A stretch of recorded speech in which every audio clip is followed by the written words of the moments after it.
You know what happens? They save the best for last.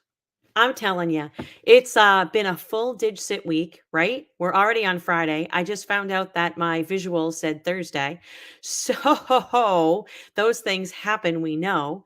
But we are really happy to be looking at digital citizenship and whether it's project-based learning, passion-based learning, problem-based learning, all week long. We started it off with Andi McNair on Monday, looking at her 6Ps, and then Dr. Jennifer Williams on Tuesday. We had an incredible panel of educators on Wednesday, tech integrators on Thursday, and then right back to they save the best for last. I must have been a librarian in a previous life because we are ending the week with teacher librarians. Because, and I said this off screen with Jennifer Cassatod, and we've been on this journey together. I don't know, for a very long time, for a very, very long time.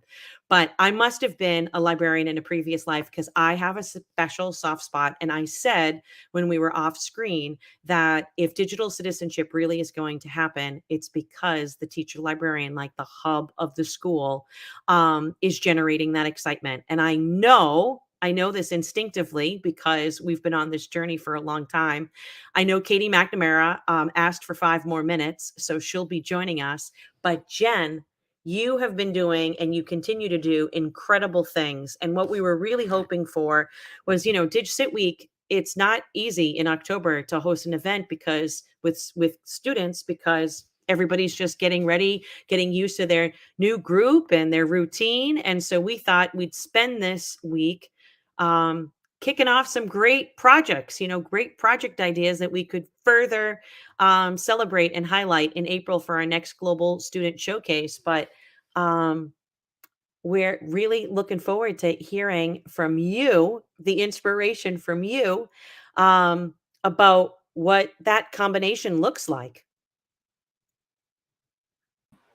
Well, I'm so grateful to be here and so grateful to be connected with you and have met you in person lots of times too. So thank you for inviting me to chat a little bit about, and the focus is PBL and digital citizenship. And what I love about that is how you can create such impactful and meaningful and engaging projects for kids. And in the meantime, they're practicing lots of digital citizenship skills. We've done several things at my school. So for quite a few years now, we create projects around, well, two things really. I work extensively. So as you know, as a teacher librarian, some of us are lucky enough to co-plan, co-teach, and co-assess with teachers. And so I've been working with geography teachers, grade 9 geography teachers, and we create sustainable communities in Minecraft, and it's based on Canadian geography. So the students pick a city, and then they take a look at the city, and they decide, what are the elements of sustainability, and if I were to improve this city, how might I do that? And we use Minecraft for several reasons. I love Minecraft EDU. It allows kids to fail. It allows kids to to collaborate with one another. And we have to set up norms for them at the beginning. So when we're working together in Minecraft, what does that look like? And those norms are very important, as we know, for digital citizenship on all levels, right? We set up what the expectations are for us to work online. But part of the process is that they then take their sustainable cities that they've created in Minecraft, and we use Microsoft Flip for them to provide feedback to one another on their sustainable cities. And we create, again, norms for how do you give constructive feedback to other people online. And that is an important skill that kids don't necessarily know how to do. And it takes practice. And so we work a little bit on what does this look like? And the projects themselves are then shared with a whole bunch of other teachers. Now, that doesn't go outside of our school community, but we do ensure that we have kids connect with more than one class so that it's not just within their class. They're really learning how to connect with others. The projects are usually really awesome and unique. And the kids are so proud of themselves, which is also really neat. So that's one thing we do with Minecraft EDU.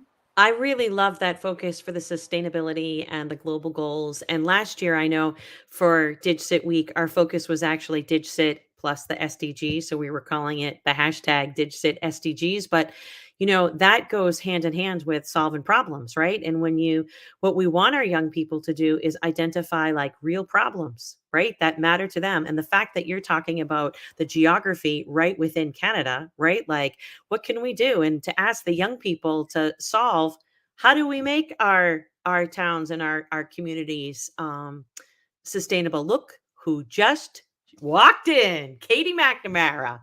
So Kayla, good to Hi, see you. Katie. yeah, thank you for having me in this wonderful conversation.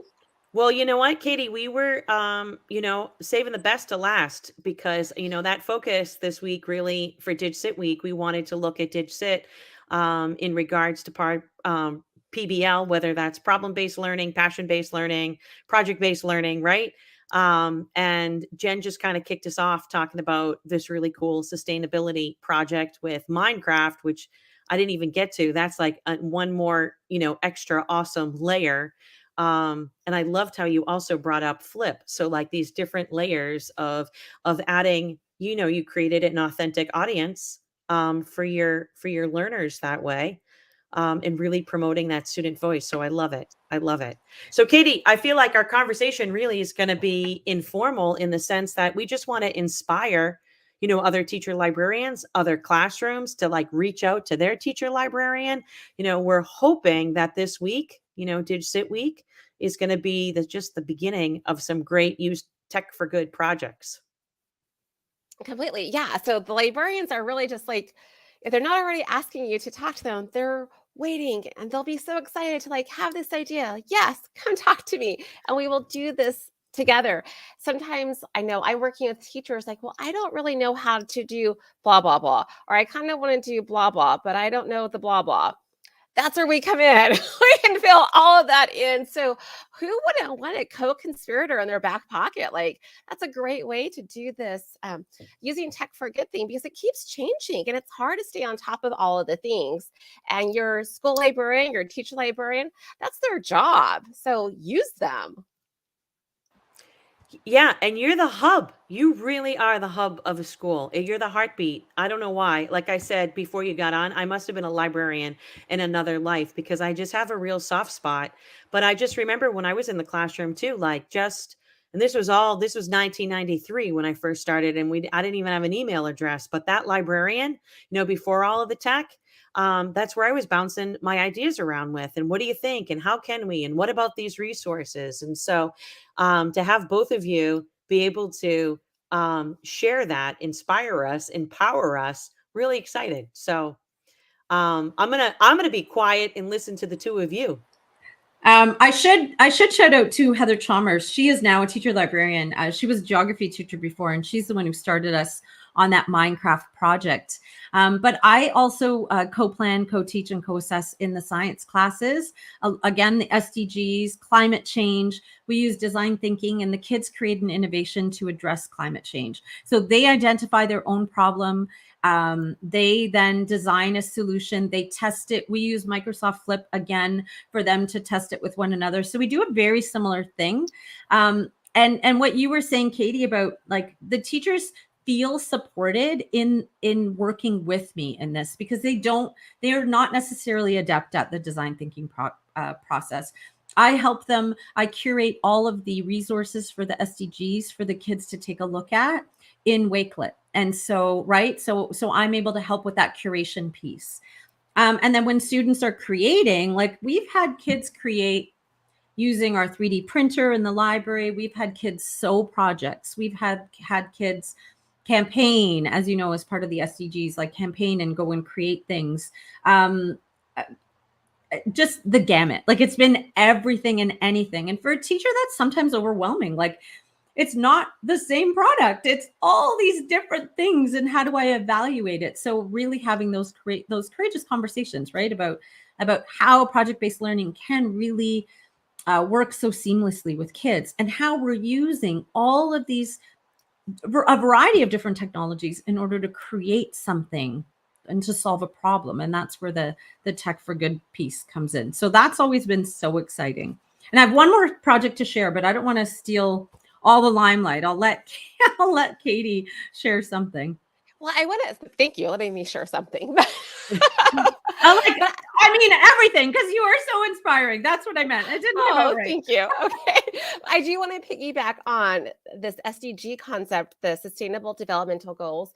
When we lead with that, it enables and empowers our students to unlock their passion. And that is so, so powerful. So it makes it easy to like not have to do a bunch of lesson planning work. The SDGs are already created. The breakdowns of them are already created. Ideas of what it might look like, it's already done. So like Jennifer was talking about, having those resources curated and then just let the kiddos go and explore and decide. I'm kind of mean with it. I make them work in teams and prioritize them what they think is the number one before they get into their passion projects. But like, that's high level thinking. I'm really being that evaluative. But the big thing that's crucial there is I've always taught at low socioeconomic schools. And so what I love when I bring in the SDGs to their projects, to their assignments, is they're creating something to put good in the world that is not writing a check. And for my kids, that's a big like eye opener, like, wait, I can still be helpful even though I don't have money. And that's what I want to empower them with as well. And then, Okay, can I just jump in and say another reason why I love the library? It's like the last place that like I don't have to pay to go to, right? Like I'm talking about a public library right now as well as the school library, but like I'm always welcome. Everybody's welcome. I just had to piggyback what you had just said about coming up with I don't have to pay. Like this isn't requiring any money for me to make a difference. I love that, Katie. So I just well, had to add that little piece. So saying all that, I will plug one thing that you do need to pay for, but I'll even buy it for you if you want. Just let me know. Dee Lanier has Solve in Time, and it's amazing. I know you've had him, Mary Alice, in the past on some discussions, but using those cards that he's created really help work through the different process of project-based learning. And it's so easy to tie those in with the SDGs. And I think it's like $30, but it is worth it because you're not lesson planning. You can go ahead and just let those cards do your work. And we're going through different components. And this wasn't done on purpose, but all of the pieces that he has laid out, they're totally media literacy. And that's another piece we want to make sure we bring in. A lot of the frustrations that are happening right now in school, like, oh my gosh, the kids this or the kids that. It's because of the lack of media literacy skills. So how can we easily bring those back in and make sure those are being covered? Well, here's a few ways.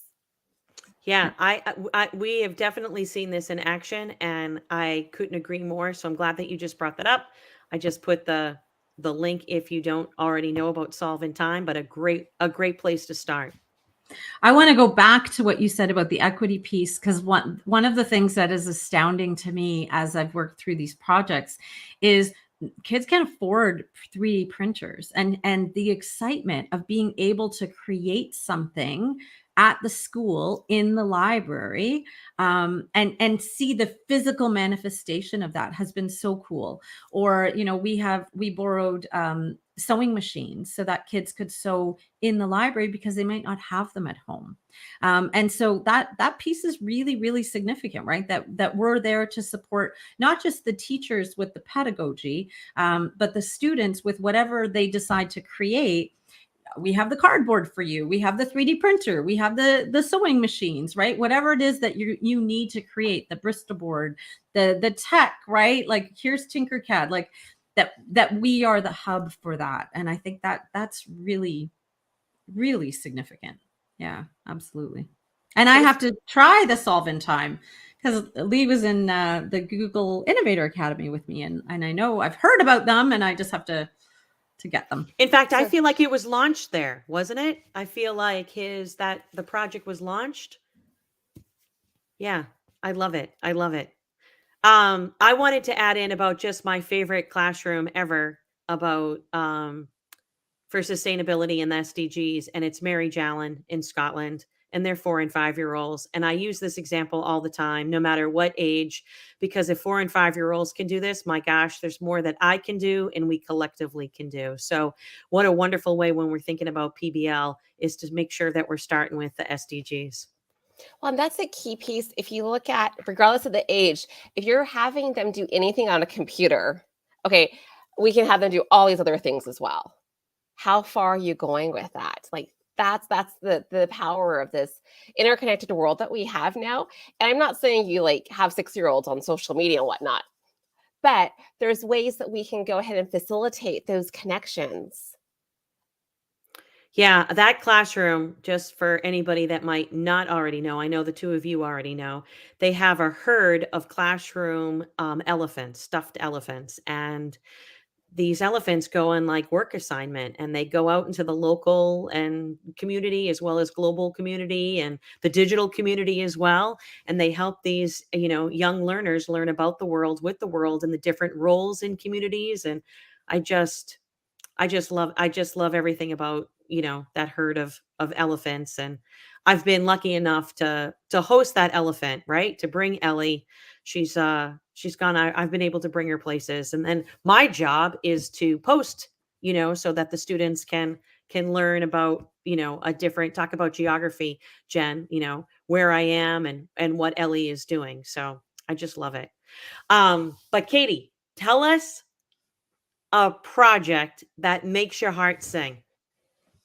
So I was just thinking about this the other day because a student came back to me about it. So it's been a few years ago, but this one, just the ripples and the impact, just so amazing, bringing everything together. So when we had Hurricane Harvey, my students put together a virtual library for those students.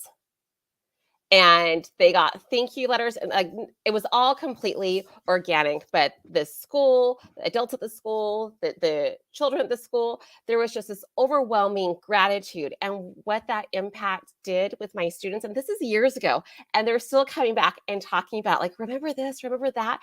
So that's another like powerful piece that we sometimes forget in the minutia of the planning. Like, those ripples that stay in their hearts. They remember this impact of good that they had, and they were a piece of it, not the teacher.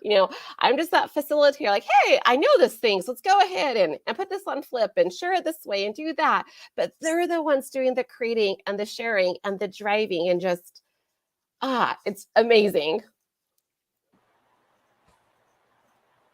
I love that.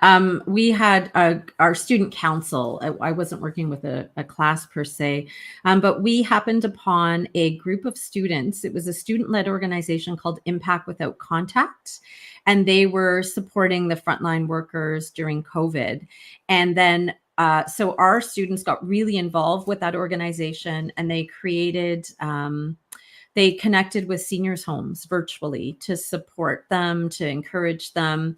Then they wanted to write letters to youth in shelters, and that became a project that was ongoing. And it's just incredible when you see young people who are passionate about empathy and connecting with others, right? And you're right, the ripples come back. They remember that. It's I don't know, it's just so joyful as a teacher to be able to facilitate some of those projects, isn't it? I really love that intergenerational. So, one of my Mhm. favorite organizations, in fact, I would probably fail geography right now. I don't know if Cyber Seniors is an organization that is near where you live, Jen, in Canada. I don't know exactly where they are, but I really love the work that they do. And you can get volunteer hours, but it's that idea of creating like a two-way street for learning, right? Like you think that it's the young people that have so much to teach the seniors, but it's the seniors that also have so much to teach the young people. And when we, create time and space for those learning opportunities, it's a win-win for an entire community. So I'll make sure I put that Cyber Seniors link in the chat as well, because we've taken that concept and I've been able to do stuff with Lakeshore Central with Michael Drezek and Deann Poleon. And the seniors really loved the opportunity to work with the young people. And they're a great organization because they'll provide all the training as well to the students, and facilitate in person and face to face. So that's great. We just did a project last year that I loved. And I'm trying to think about what it's going to look like and how it might be different this year. But we have an anti-bullying committee at our school, and the kids hated the name of it, like anti-bullying committee, but we know that bullying is a problem, right? So the principal, who's awesome, she came up and she said, oh, we have, I'm thinking we might spend this money on a teacher, a workshop facilitator to come in and do a workshop for maybe the younger grades. And this one girl, she says, why? Why do we need to pay? And it was expensive. Why do we need to pay someone? Don't you think that the grade 9s would rather listen to us do a workshop about, a positive culture and anti-bullying and all of that sort of stuff? And then you wouldn't even have to pay them or pay us or something. And then it was kind of joking, but I said, hey, what do you think if we got a leadership class? So I worked with teacher Stephanie Kandori, co-plan, co-teach, co-assess with her. Again, whenever the power of like just having that extra person, and she agreed. And we had our grade 12 students, and we used the design thinking process by IDEO. And we began with, what do you think is a major problem for some of our grade 9s at our school in terms of a positive school climate or culture or stuff that's happening on social media? Like, what do you really perceive as a problem? And they did the whole brainstorming of the problems and got together in groups and decided what they were going to tackle. And what they did was they actually, over time, created workshops, which they then went to teach the grade 9s. And it was fascinating because if I had created it, they all would have been very different lessons, right? But because the students created them and the students had an eye for what was really a problem. I mean, we had a mental health one. We had a social media and social comparison. We had a cancel culture one. We had I can't remember them all now, but they were cliques, like the problem with cliques and that sort of thing. And it was incredible. It was such a great experience. And when we debriefed with the kids afterwards, they said, oh, it's so hard to be a teacher, some of them said, but others said it was amazing how attentive the grade 9s were and the courageous conversations that they had. And the grade 12s, like, I know it wasn't intergenerational, but the grade 12s really opened up about their own experiences. The grade 9s really looked up to them for that. And the whole experience, the reflection on the experience, the students themselves, the host teachers, the grade 9 teachers said, wow, these were incredible workshops. And so now we have all these workshops. So we have to determine, like, what do we want to do with them? Because we definitely think it's something that we can do again. And it was an exciting example of project/problems based learning that really, really, really seemed to resonate with kids. And did it make a difference? I don't know. That's what I think I need to measure. But it was really cool. And I was thinking about, wouldn't it have been cool for those high school kids to connect with the elementary feeder schools and have the workshops for grade 7 students instead, right?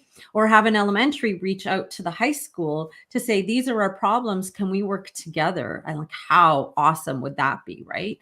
To have a middle school, we don't have middle schools here, but to have a middle school and a high school work together to tackle problems that are important to them, that they see happening with their own peers, that they're struggling with in terms of, some of the online, offline behaviors and dynamics and dilemmas. I love that you let me go backwards a bit.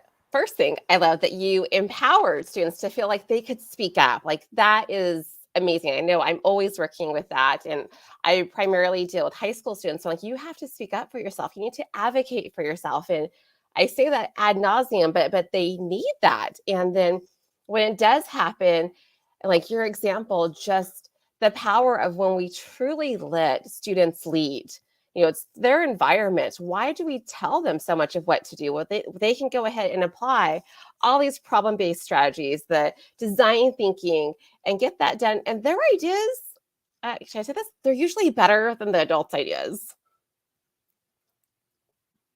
Well, they just drew examples. What I think was so heartwarming for me was that they drew from examples from their own lives or their own feeds in a way that, like, just as adults, we don't have access to, right?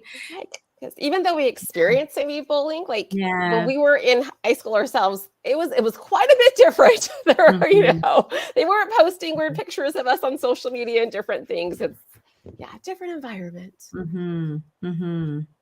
Yeah, it makes it real. And that just makes me think back, Jen, because I love that you have been hosting those global student chats and letting the students like kind of take the lead there. Um, because that's just like one more opportunity where you get to practice this. It's a skill that they're going to need in school, but also whether it's going to be the workplace or higher education, but that idea of collaboration. And I think that chat, don't they come up with the questions and They I do. mean, They how do. could So yeah, if how anyone, if yeah. you don't know about the Global Student Chat, it's a student-led chat. We are hosting our first session actually October 24th at 1 p.m. Eastern.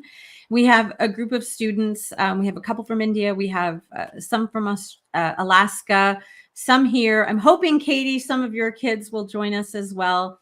They talk about topics that are important to them on a panel discussion. And we often will have an expert. So this month's expert, the focus is media literacy. It's Media Literacy Week in Canada next week. So we have Matt Johnson from Media Smarts, who's going to be joining us. And the questions we've already posted, you can check it out at globaledsschat.com. And it's incredible to be the guide on the side. Myself and Michael Drezek and Lee Castle do that. We just sit back and we let them have conversations. We guide them when they're creating the questions a little bit, but for the most part, the kids are engaging. And I think you could do this in any situation, right? You let them come up with the questions and then you just help them. Is this a good question? Is this open-ended? Will this, solicit the kind of conversations that you want? And the questions are often really good and they think about them and they apply them to their own lives. And then the expert sort of summarizes and gives a little bit more information. And they happen once a month. And any class can join. And the power of that is that I can watch it on YouTube. As a class, we can create a response together to post. And there are so many embedded digital citizenship skills in that. We also set up norms at the beginning of each chat in terms of respectful behavior and culturally responsive language. And those are norms that the kids have created. So yes, it's very near and dear to my heart. Obviously, I think every class in the world should participate, but I know they won't. But certainly I can put a link here if you want to put a That would link be here. great. Yeah. Yeah. And talking about norms, Katie, I didn't even like prep you for this, but I know you'll be a-okay with it.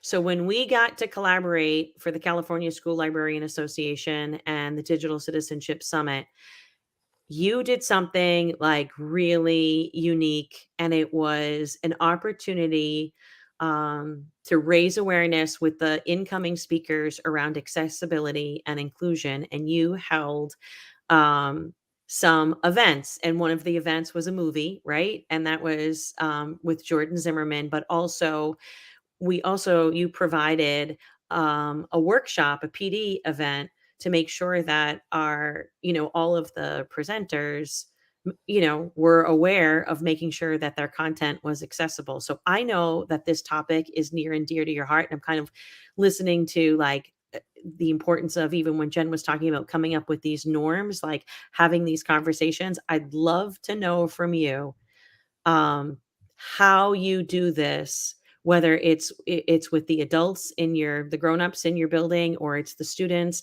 but to really get in that accessibility piece, especially when we're creating, content creators. Well, we really need to look at what does everyone need? And sometimes that's hard because we just like look around like, oh, I see this disability or that disability. Oh, I've noticed that this person walks slow, or those physical things are what we go to at first. And that's just very, very surface level and doesn't even get to the majority even of what people truly need to be able to be engaged or have that accessibility to a lesson or an activity that we're doing. So really just not really looking around, but like really digging deep, like what exists in the world. Thinking about like we have neurodivergent people around us, we have hard of hearing people, like all of these things that go unseen. What extra layers do we need to add that are going to give them accessibility? And then the big kicker of that, if I go ahead and plan with those students or adults in mind, everyone else benefits as well. Like I don't know, maybe I'm starting to get hard of hearing. My husband mentions that at times, but for quite a while, I've been utilizing closed captions. I love it. It helps me stay focused and engaged. I didn't like need it, but I definitely reap the benefit from that accessibility aspect.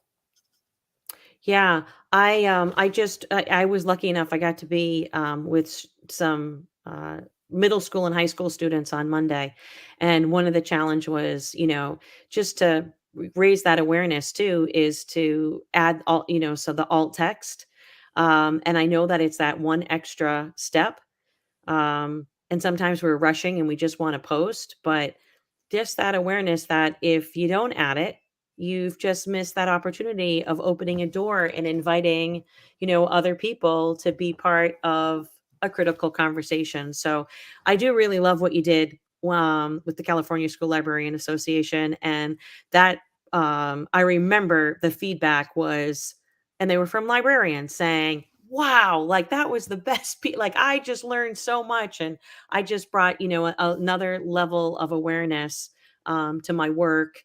And knowing that that's got that ripple effect, those librarians bring it back to, to their school community and to their young people. So, For sure. And um, always coming back and revisiting those things. And I know, like, you're totally correct. It is another step. It does take more work. Like, how many of us are guilty of creating headings in a document, but we do that because we change the font size and we bullet? That's not a true heading.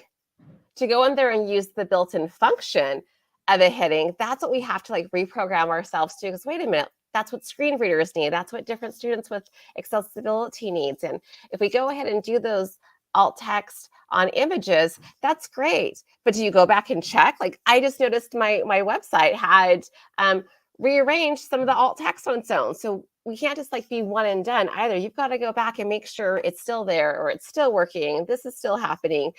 Technology continues to update. Well, when it updates, does it keep that goodness you already embedded? And yes, it's another step, but it's something that I think we just owe it to our fellow humans to make sure we're doing. And the yeah. And students can get it. Like we talk about them creating things, whether it's a poster, a slide deck, they can do a color contrast checker real easily themselves. And that threshold is 5. Give those bonus points if they have that color contrast at 7. And I don't really have to do anything. I'm like, hey, here's a link. I want you to test your stuff through. You got to get at least a 5. Figure out your design. That's I love powerful. that. I love that, Katie. Because as you were talking, I was like, I don't think I do this enough with students. And in their creation, if we're not showing them those accessibility piece, who is showing, like, how do they learn it? Right. And that speaks to web literacy, access, equity, all of those pieces that are so important. So thank you. I need to start doing that more. yeah, and I would love to know from both of you about immersive reader, because I think to myself, I am an untraditional learner, and I wish I had a tool like immersive learner, or immersive reader. I really do, because I feel like it would have been a game changer for me. But any tools like how you feel about immersive reader, but anything else that we should have on our radar that can help us all be more inclusive and make sure that our content is accessible? Well, I do want to share a unique use case for immersive reader. I think it's really easy to go to like initially, oh, it's to translate for students that don't know English yet. Oh, it's to like highlight words for people that don't know how to read. Okay, yes, it does all those things. And I don't want to poo-poo that in any capacity, but our most competent students can still benefit from it as well. So one of my examples, I was working with a student in a dual enrollment course. So they're taking the college class simultaneously. and needing this research for their topic, and they can only find the resources they want in French. So like the abstracts are in English, but they can't access the content because it's in different language. Well, you can go ahead and use it in reverse, utilizing immersive reader. And we went a few steps. So putting it into Wakelet to get the immersive reader that way is like at my school site, the extension for immersive reader is blocked because of what's done on the back end from the creator. Nothing wrong with the creator, just some of the bells and whistles the school has to jump through.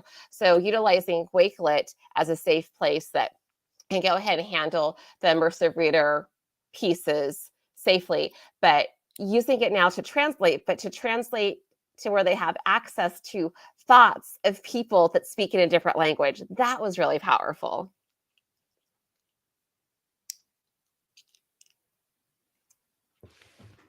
You know, I happen to really love that any opportunity with the other languages as well, because it's just that reminder that it doesn't really matter where you live or what languages you speak or traditions or religion that you practice, that at the end of the day, we are one world, one human race. So when you have that opportunity, I love how you reversed that whole, engineered all of that for that learning experience. But another that's adding another really rich layer into the whole learning process. So I love it. And then Jen, I don't know if you've got any favorites for, because I know this is near and dear to my heart, just probably because, Sean is hard of hearing and I just happen to be dyslexic as well. So I don't know if you get any favorite tools or um, tricks of the trade that might help somebody else um, when they're thinking about, starting a use tech for good, project based, um, learning what to add. I honestly teach our kids how to use. I usually only use Google Read and Write for a lot of things like that, because it highlights text as I'm reading it. It allows me to translate. It has a dictionary feature. It has just a whole bunch of features that are necessary for some and good for all.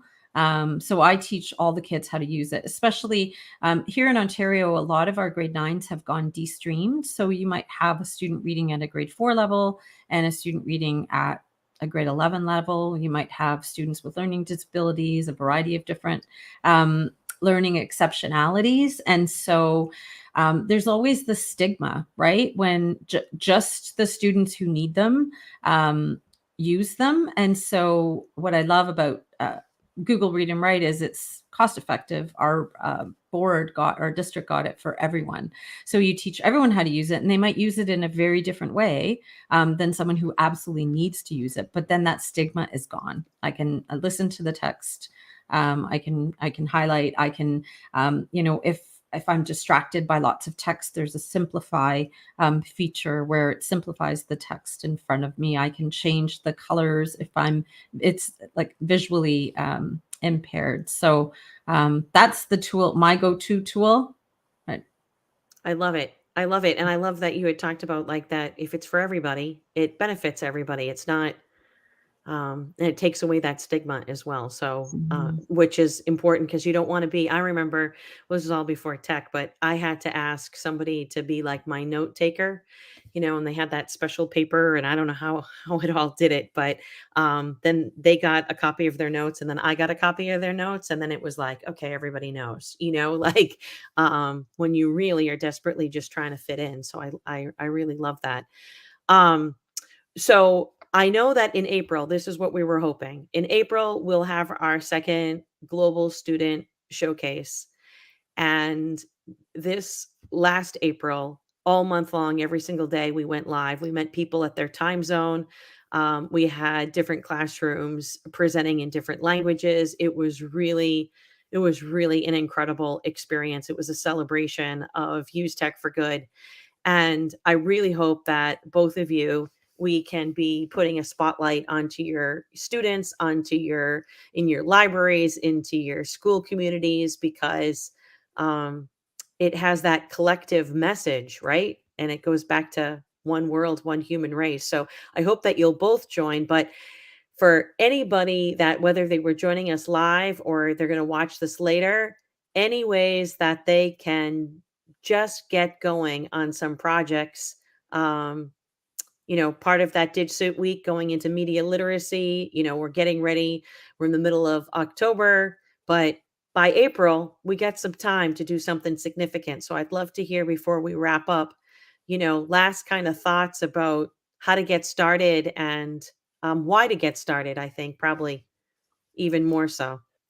I think we share the best way to get started, digging into those SDGs and letting them see what sticks out to them and giving them the option of whether it's local or global. I think that's important too, to let them make that discernment themselves, that one doesn't trump the other. They're both equally important. We can work on both of them simultaneously, but maybe in a class, I have a few that choose a local project and a couple want to go and make a global aspect. And that's totally okay. So we still have all kinds of choice going in with what they're creating and putting out there. I love that. I would say, I think we have to sometimes check our biases when we engage in some of this work. We tend to blame social media and technology for every ailment in society. And I think sometimes that impacts the way we teach, the way we talk to kids. And so I think it's really important to emphasize the tech for good piece, that if we're showing students what it could look like in positive ways, and having conversations about maybe some of their struggles, that we're better off than taking that fear-mongering approach or that negative, your approach. Like, we're all using tech, is ubiquitous, right? We're all using it. So the more we empower our students to use it positively and productively, the more they will use it positively and productively. So I would say, just to make sure that we're using that positive lens whenever we can in whatever project we're engaging in. I'm with you 100%. And what I've been saying as well all week long, I've been talking about, there's lots of great tech tools out there, right? All the bells and the whistles. But if the only thing that you do is you are willing to break down your classroom walls, and, the project has absolutely nothing to do with tech, but that you are willing to invite an outside audience to come and learn with you, that is use tech for good. So last April, we had a classroom. It was a high school classroom in upstate New York. And they were really affected by the football player, the Buffalo Bills football player, Damar Hamlin, who died twice on the field. And those students wanted to make sure that that tragedy never happened in their school to any of their athletes. And so they learned CPR, and they, made sure that with the athletic department that every team captain knew CPR. And like, that has nothing to do. That's about identifying something that happened in their community that affected them, that they wanted to be a part of a solution, make sure that doesn't happen again. But that part about that layer of use tech for good was just that the teacher and the students were willing to break down those classroom walls. They already made an impact in their own community with what they did, what they chose to do. But by inviting others, that then inspired other classrooms, other communities to say, oh, we could do something similar to that. And if that is the only tech that happens, that is use tech for good. So anything else, that I guess are all added, an added bonus, an added plus. But I really think even keeping it as simple as that makes a huge difference.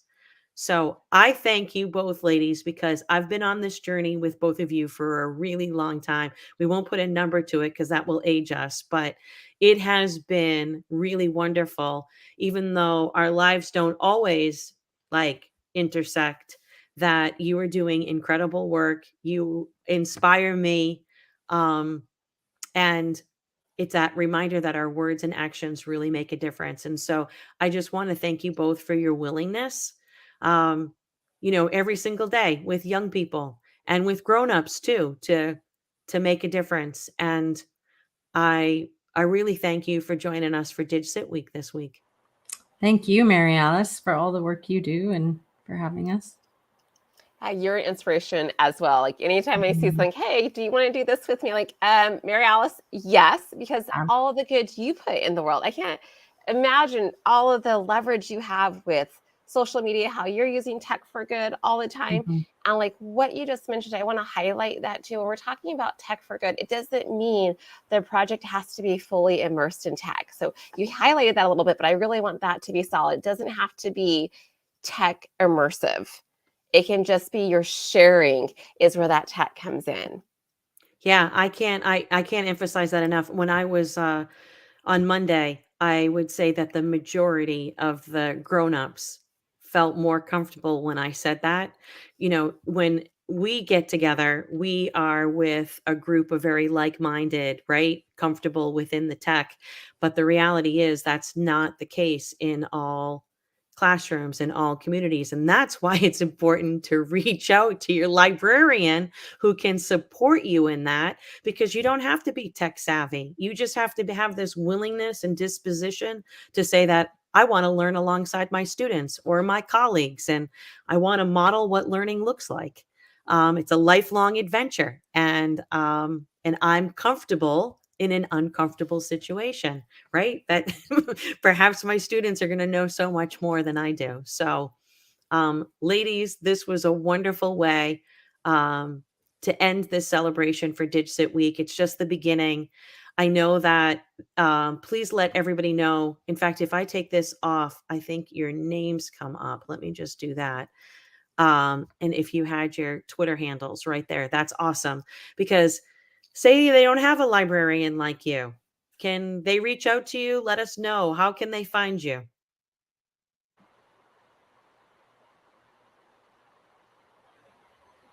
Absolutely. Well, I'm Jay Casatodd on all the things Instagram, Twitter, X, I guess, Threads, and EduSky or Blue Sky Social. Yep.